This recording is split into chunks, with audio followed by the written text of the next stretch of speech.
Fans, I look more intense and insane than usual because we shot 2/3 of the show before we knew the results of the Olympic Sevens, but we found out the results while we were shooting the show and reacted accordingly. We hope you like it. Hey, what do you think of John Layfield? John Layfield sucks! This is the Rugby Odds, where an unlikely pundit panel of a wordsmith, a WWE legend, a rugby star, and a supermodel scour the globe, seeking best bets and bad behavior. Are you not entertained? Thank you, much appreciated. And how about that opening from the San Diego Surfers? Just tremendous. John didn't hear it, so I won't tell him about it until the end of the show. But that was just great. In the meantime, look at the sponsor opportunity green room. You'll see WWE Hall of Famer turned rugby advocate John Bradshaw Layfield, King Gift Egbelu, the inventor of words, and Steve the Proxy Lewis, as they'll all be on the show this week, addressing the Your Company Name Here slate, which is full. And we also have George Hook, the Irish legend, calling in. So let's get to the show. Guys, we had a decent week, and we are so happy that John is back with us. John, welcome back. We missed you. Welcome home. Welcome back, champ. Welcome back, champ. You bring the value of the show all the way back up. Steven held it down for you. Matt just keeps holding us down a little bit, but thank you. Mr. Lewis is a wonderful person, a wonderful proxy. Could not ask for anything better. And King, it's great to see you. Feelings absolutely mutual. Yeah, it's great to see you too, John. Great to see you. No? Okay. Well, we had a decent week. So the wooden spoon business is not going to be one of us this week. Instead, Team USA's men's sevens team for allowing 2 tries in 5 seconds in the 5th place semifinal against Ireland. Congratulations, Team USA, for your first wooden spoon. Not their first, but no, it's not their first. No, it's not their. You know, the problem is you had, 5-6 years ago when you had Perry Baker there and Danny Barrett. I mean, what a 1-2 punch those guys were. I mean, they were amazing. And then you had Colin Isles, you had Teo, you had Duratolo. I mean, you had a really good nucleus of a great team. The problem is, they've gotten older. Some have retired, some gone on the MLR, and they're not being replaced. And so that's why you see USA hanging on to 8th place in the Olympics when you thought they were going to be competing for the gold just a few years ago. Now Perry Baker, the teams know they're going to ask him to play defense a lot. That's the best way to neutralize him. Perry Baker's about to retire. Yeah, he also scored 4 tries in a match. Perry Baker played defense. He's played rugby for about 20-something years. The guy's a stud, okay? The guy's a great player, one of the greatest sevens players of all time. He's a rugby player of the year, global player of the year. 2 times over. Idiots don't seem to grasp the strategy from the other teams, force him to make tackles. That neutralizes a scorer. He still managed to score 4 tries in 1 match in the Olympics, which is amazing. And the guy's not a spring chicken. Barry Baker's doing his job. He's not surrounded by much. When he doesn't have Danny Barrett there and these other guys that we mentioned, I mean, they're not replacing these guys. We're saying the same thing. Oh my God. Can we agree that they get the wooden spoon? We agree they and you get the wooden spoon, yes. Okay. All right. In the interest of moving the show along, I'll accept it. Any observations? Gift, an observation? Shout out to France. For the first time ever, they did not choke when it mattered most. Who would have thunk it? And Antoine Dupont has established himself as the best player in the Northern Hemisphere right now because according to all our Southern Hemisphere friends and foes, they have not done anything against their Southern Hemisphere brethren. So whether you want to say Rugby World Cup and losing to South Africa, hey, still lost, all right? Still lost when it mattered most, but definitely a talent and changing the game. And this Olympic gold and beating Fiji, I think, is really significant for that legend, even though I really don't like the fact that France won. John? Yeah, shout out to Dupont. I mean, he's everything that everybody says he was, and he made the right decision. The guy won a gold medal by going off and playing, a different code, and good for him. The Major League Rugby, I thought they had the 4 teams that you wanted in the quarterfinals. Those were your 4 best teams. No, I don't think there's any doubt about it. And these were some good, solid, hard-hitting games. They were fun games to watch. Shout out to the Jackals' rise in a very short period of time. Huge. That has been legit impressive. Yeah, Nate Osborne, our boy there, is down there coaching. He's done a heck of a job down there. And those guys, they were pretty close. At Seattle, what a game that was with Seattle. Seattle comes out almost at death to score. That was a terrific game. And if the Jackals had played 13 men down the entire game, they probably would have won that match because they scored 10 points when they were down 2 guys and took a 20-7 lead in Seattle at Starfire before things started to go awry and Seattle woke up. But I can't pass up J.P. Smith looking to have scored his second try on a spectacular long run, just drops the ball in the try zone before he touches it down. Are you going to bring up J.P. Smith making the play of the game, or are you just going to be a hating troll that's going to bring up something he did earlier? We're farmers together, J.P. Smith and I. He understands the reality of calling him out for certain things. But you bashed him for that, but you didn't say what he did later to salvage the game. He stewarded his team to a championship. That's what he did. He guided his team to a championship. Yeah, but none of that was going to be brought up if I hadn't brought it up. All you do is J.P. Smith drops a ball. Easy try. Embarrassing. Because all you do is yell at me about how long it takes to talk to tape. And he comes back and he takes his team to the championship, but a hating troll like you doesn't mention that. John's mic is muted for the earliest time in the show's history, but we're going to move along. Let's talk about that MLR weekend where you had New England hosting Chicago and you had Dallas going into Seattle. What about the New England-Chicago game, Gift? Because it looked like Chicago was going to actually eke that one out, coming back and taking that 17-16 lead. They did play well. Like, legit, they did play well. It's just, I think, experience overcame for the Free Jacks, who we've said perpetually have been underwhelming all season. But it feels like whenever the time comes, a winner knows how to win. And the winners came back to win. That goes for both the Seawolves and the Free Jacks. So also, home field advantage was huge. I think it was anybody's game in either one of them, to be perfectly honest with you. I don't actually, the home field advantage was as advantageous. Well, I don't like your red shirt. It's okay. It's okay. I've seen your fashion. I don't worry. John, we're getting flack from you. You're unmuted, John. You're unmuted. Imagine how great the show would be if he actually paid attention to any of it. I pay attention to the king. And he's right. Home field advantage meant nothing. Okay, whatever. We're getting a lot of grief from the general manager of the Free Jacks, Tom Kindly, and to get him angry is a tough task. He's saying we get no respect because none of us picked New England. I could care less. How dare you? Those people have treated you royally. Actually, you're right. You're right to have. And they sent me a jersey. It was very nice of them. And you could care less. Oh, it must be nice being all you. Year long, these guys have had a championship hangover, which is exactly what they've had. That they played really well when they needed to. You just didn't know if you could turn it on like they've done. I mean, there's been times where they've not looked very good at all. I think there's a reason we haven't picked them. They look like a championship team. That Reese McDonald is awesome. I mean, these guys are really good. There's nothing different from this year to last year. It's just they have not lived up week after week, game after game to that championship that they had the year before. And I think it's because of the championship hangover. That happens with nearly any team that comes along, has a great team. You realize you can play when you need to, but that's hard to flip that switch. They flipped the switch. All right. I tend to agree with you, but we'll get to that later. And you guys because you're sucking up to that general manager, whoever the hell he is. But I do appreciate the jersey they sent me. That was very nice. All right. Speaking of jerseys, I like the Free Jacks. They hate you.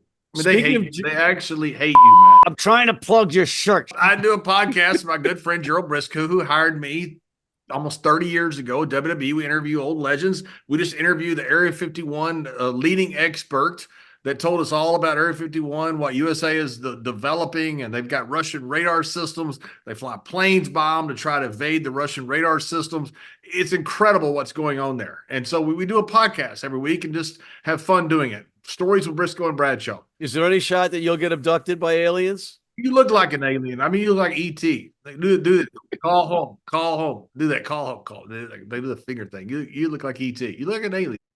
All right, he's muted again, second time in this first segment, but we have a new format this week. We're going to send you guys back to the green room and bring out Steve and George for segment number 2, but we'll come back with you two in segment number 3. We'll be right back. Need a great price on a new vehicle? Sheehy makes it easy. Easy Price shows you our lowest prices on the Mid-Atlantic's largest selection. Find your best price online or at any of our 31 dealerships. It's easy at Sheehy. Sheehy.com. If you're in New York City and want to watch some great rugby, have some great food, and some great times, go to the world's best rugby pub, the Pig and Whistle on West 36th Street.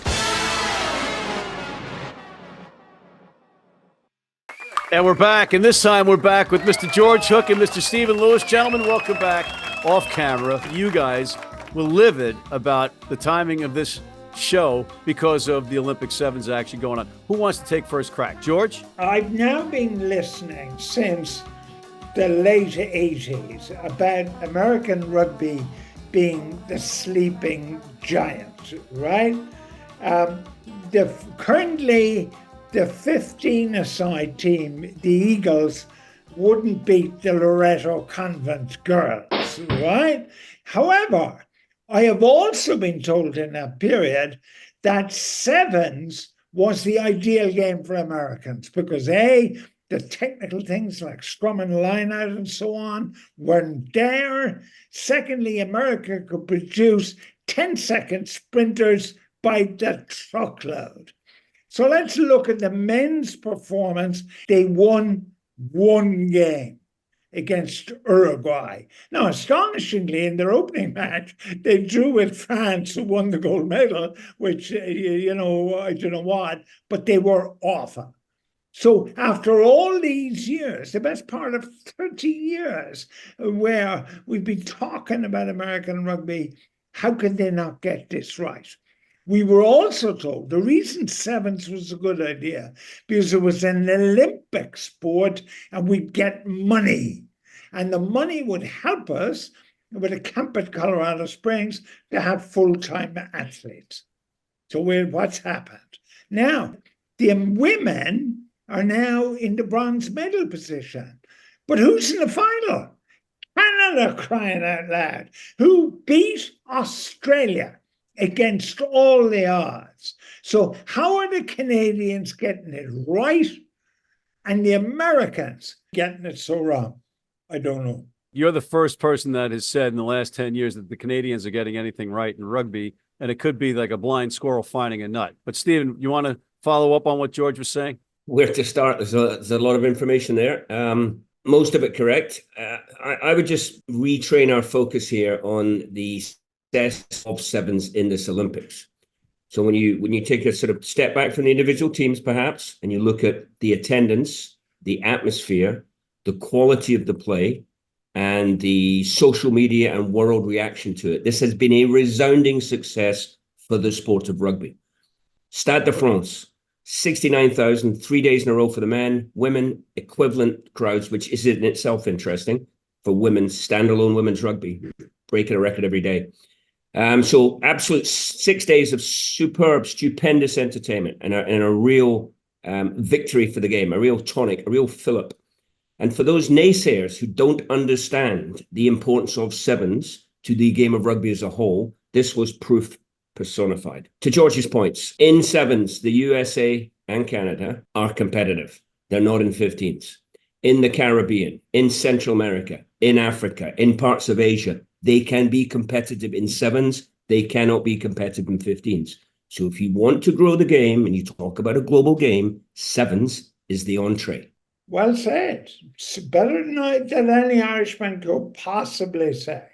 And if you want to grow your sevens program, what you have to do is go to elevate-rugby.com because Steve Lewis can come and fix your sevens team and 15s team for that matter if you just contact him at that website. But fellas, Antoine Dupont, George, he's revolutionized the game of 15s at the scrum half position. Now he's doing it in sevens. Well, tell me how he's revolutionized the scrum half position in 15s. He's physical over the ball. He gets more turnovers. He's not revolutionized the position. Wait a minute. As George has said on this show, it used to be the number 10. For France, it's the number 9 that everything goes through. Steve, I mean, I'm glad you spoke because when you spoke, I was apoplectic and unable to speak. And your man's suggestion that Dupont had revolutionized the game is a thing called horse manure, which your man speaks at a fairly regular level. The key thing here is that Dupont's a very good player, the best in the world at number 9. And of course, he's been outstanding. But like, he hasn't revolutionized, I think. Steve, go ahead. Fantastic player, probably the best scrum half in the modern game or in the game right now. He has done tremendous things for sevens by switching to sevens, bringing the focus, media attention on it. So he has given credibility to the short form game. But he's not the best player ever. And this social media argument is like, just let's confine it to the pub and a bottle of whiskey. All right, and fellas, we have 5 seconds each on this. Do you care about the Rugby Championship, George? No. Steven? Even less. Wow, you two are tough. You're tough. I'm looking forward to it. On that note, I want to thank you, gentlemen. Mr. George Hook and Mr. Steve Lewis, thank you, guys. We'll see you next time. All right, hey, we just lost George. But Steve, we just witnessed history on our respective studio monitors. While we're shooting this show, Team USA has won Olympic bronze. Wow. Fantastic performance. Against all the odds, against the much fancied Aussies, the Australian women's team, who are really the best team on the planet. The US women hung in there, and last gasp try, length of the field, 95 meters by Smith Cedric. So bronze it is. Wow. Fantastic achievement. Crazy. And you know what? We've been hearing this bullshit statement about the giant awakening for decades now. And I'm going to go back to Mike Friday on a rugby wrap-up show years ago saying the storefront for USA Rugby should be the women's program, the women's sevens program, because that's the way you can close the gap and achieve success quickest. And it might have taken a little bit longer than a lot of people would have liked, but here we are. And what a moment. Yeah, I've said for a long time that the potential tipping point for the sport in this country is, knocking off someone in the World Cup in 15s or medaling at the Olympics. And here we have it. Finally, bronze medal. Bronze is fantastic. Is this the tipping point? And if it is the tipping point, we have these USA women's sevens team to be grateful to. Just crazy. And I'm sorry we lost George in the transition there, but we'll get him to weigh on this next week, and he's certainly going to love it. And tip your cap to Canada, taking home the silver, right? North America finishing 2 and 3. No one would have thought that. But credit to Canada too.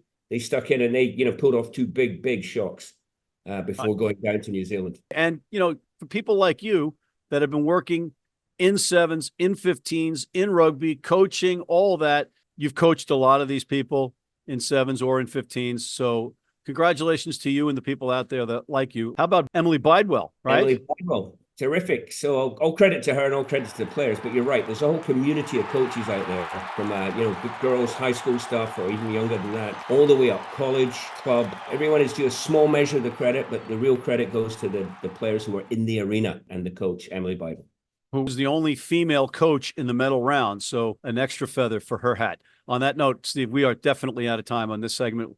We'll be back with John and Gift after this.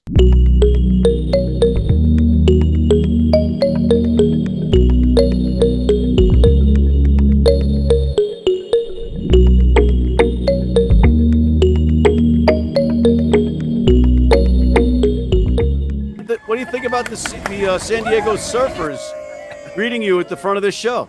The who?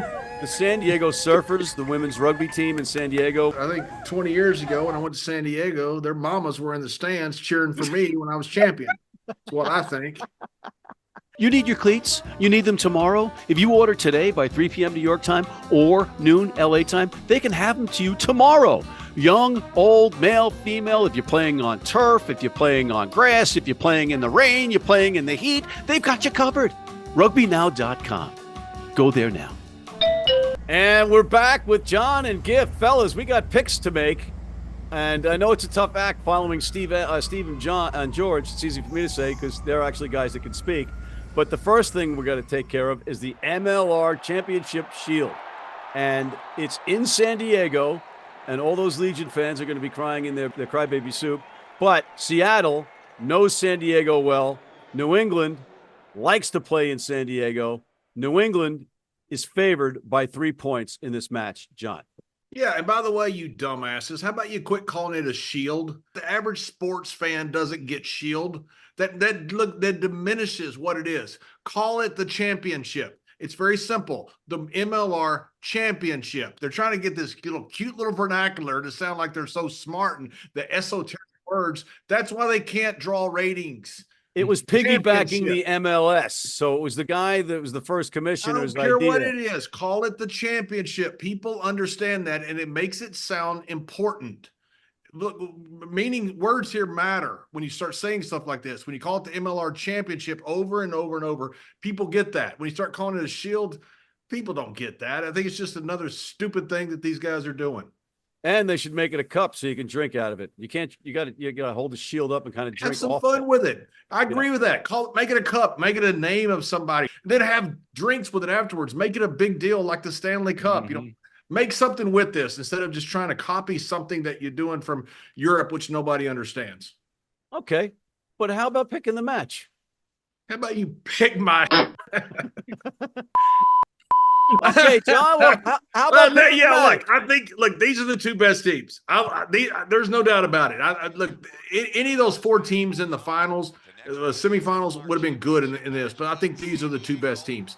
And Reese McDonald is a difference maker. That kid is amazing to watch him play. I think it's going to be a great game, and I think it's pretty much a toss-up. And I'm going to go with one team, but listen, no disrespect to the other team because these teams. Either one of these teams can win this. This is about as close to a coin flip as you can get. Seattle's got an incredible defense. I think Reese McDonald is the difference. And I think the Free Jacks, they're the defending champions for a reason. And this is a big deal because you've got Seattle, who's been the cream of the crop for so long. This is New England's chance to take them off that pedestal and put themselves on it for quite a while. I think experience is going to be the name of the game on this one. And ironically, Seahawks have a lot of it from, we know, those first two championships that came through MLR were with them. And they also lost one to New York in the final, too. So they did lose one to New York. So they know this area well. I'm sorry, I've been too long of a hater of the Seawolves to give them proper props. So in reality of it all, it's because I don't like you, all right? You're part of Sunbowl Stadium, and I want you to lose. So give it up to the Free Jacks. Shout out Rookie. I know we cool, but yo, I gotta hate on you as well too, man. Oh wow. You know what? You gave a good shout out to a Rookie and then hated on him. That's the greatest thing ever. You've learned a lot from John. Congratulations, Gift. You're now at John's level. I agree with John. I think this is the two best teams, and I think that New England is the healthier, deeper team going into next weekend. Seattle has been playing heroic rugby to get here. But they paid the price physically, whereas New England hasn't had to pay that price so much. I don't think the trip across the country is going to bother the Free Jacks at all. And every time we say that it will, it doesn't. So I'm going with the Free Jacks in this one, and I want Tom Kindly, the general manager, to get off my back because Adrian Balfour is going to be all over it. So you're a suck-up. This is supposed to be an unbiased show. You go both sides of the fence every time you open your mouth. So you have nothing to say in this department, okay? Yeah, I'm sucking up to do call guys out by name and like how great they are. You talk about Rookie all the time. Rookie's my pal. You see what you just did it. Rookie's my pal. It's okay for you to bring up a name, but nobody else can bring up a name. With King Gift Egbelu, and I sided with King Gift Egbelu on that one. All right. Very true. We were about to make sushi out of Rookie if that had continued. Let's take a quick break, and we'll come back right after this. From New York City comes America's longest running and most popular rugby show. The biggest names in Major League Rugby, MLR highlights, and big match previews. Rugby Wrap-Up presents MLR Weekly, made in New York City. Hey, U.S. fans, you can tune into every match live on Flow Rugby. How do we know that? Because we're on there all the time. Let's go down under. Let's go to the Rugby Championship. You go down under. Australia at home versus South Africa, but it's the Springboks favored by 8.5. John. They're going to kill them. I mean, they're going to kill them. If South Africa brings their team, they're going to roll these boys. Well, they're bringing their team. They're going to beat them half to death. George Hook has said it many times. They are the preeminent rugby nation for the last 20 years for a good reason. And they are as good now as they've ever been. They're going to roll these boys. Gift. There is an active process to remove the All Blacks as the top team of the 2020s.